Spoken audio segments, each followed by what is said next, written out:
এইটো ভিডিঅ'ৰ বাবে ম্যাথমেটিক্যাল ইকনমিক্সৰ এটা প্ৰবলেম লৈছো ইয়াতে কোৱেশ্চনত এটা প্ৰডাকশন ফাংচন দিয়া আছে যেটো এটা কবডগ্লাছ প্ৰডাকশন ফাংচন আৰু কৈছে যে ক্যাপিটেল আৰু লেবাৰৰ আউটপুট ইলাস্টিসিটি দুটা প্লাস কৰিলে কিমান পাম 1 পাম আমাক প্ৰুফ কৰিব দিছে এইখিনি এই কোৱেশ্চনটো আকৌ কেনেদৰে আহিব পাৰে পিছত কৈ আছো তাৰ আগতে আমি এইখিনি বস্তু প্ৰুফ কৰো ইয়াতে Q বা total productৰ value দিয়া আছে যে A into K to the power alpha into L to the power beta এইখিনি প্ৰুফ কৰিবৰ বাবে আমি প্ৰথমতে এই পৰচন দুটা উলিয়াই লও that is marginal product of capital and marginal product of labor so প্ৰথমতে উলিয়াইছো marginal product of capital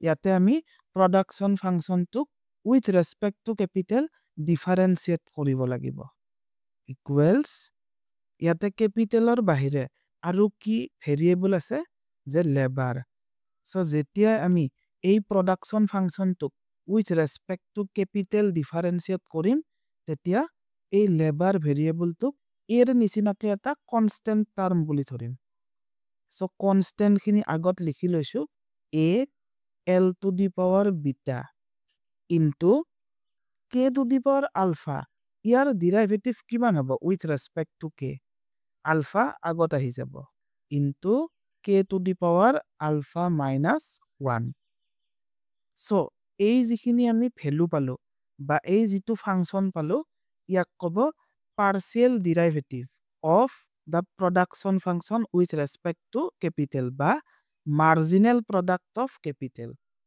so আমি এই পৰচনটো উলিয়ালো এতিয়া উলিয়াম marginal product of labor so del q by del l is equal to del by del l এইখিনিত লিখিব লাগিব production function তে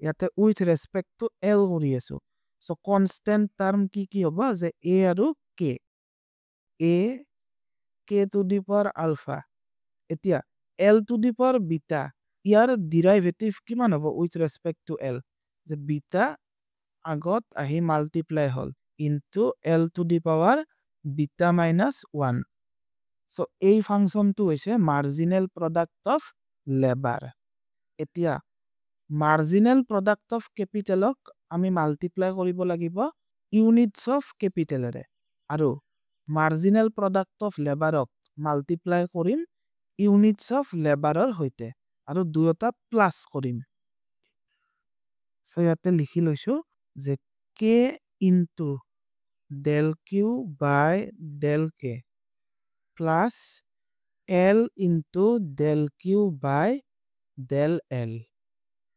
equals k into এইখিনিৰ ভ্যালু কিমান পাইছিলো এইখিনিৰ ভ্যালু পাইছিলো এইটো তাক ইয়াতে লিখি দিছো a L to the power beta into alpha k to the power alpha minus 1 then plus L into del q by del l or value কিমান পাইছিলো এইটো a k to the power alpha beta into L to the power beta minus 1 এতিয়া এইখিনি simplify কৰিম এতিয়া এইখিনিত চোৱা k into k to the power alpha minus 1 k into k to the power alpha minus 1 year value কিমান হ'ব যে k এর পাওয়ার কিমান আছে 1 so k to the power 1 ইহত মাল্টিপ্লাই হৈ আছে so পাওয়াৰত এটা প্লাস বহাই দিম then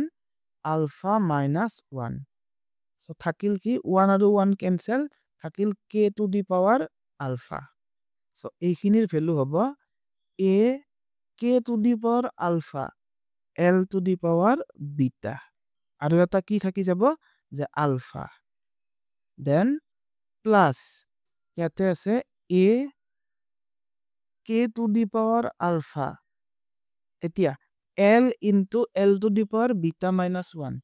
L into L to the power beta minus 1 is equal to L or power kiman ase 1. Then plus beta minus 1. 1 and 1 cancel. Thaki gol power of beta. So yate hobo L to the power beta. Then eta beta yate multiply hoye asil.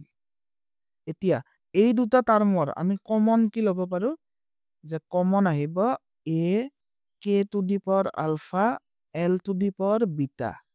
Then alpha plus beta. Amak questionat ki dia asil je alpha plus beta is equal to 1. So ekhinir value kiman hobo 1. Hey 1 to ইয়াৰ লগত multiply hoyese. Multiply korile ki pam je ekhini pam. A into k to the power alpha into L to the power beta. Ekhini mane questionat ki dia asil? Ekhini mane dia asil je q. That is q value a times k to the power alpha into L to the power beta.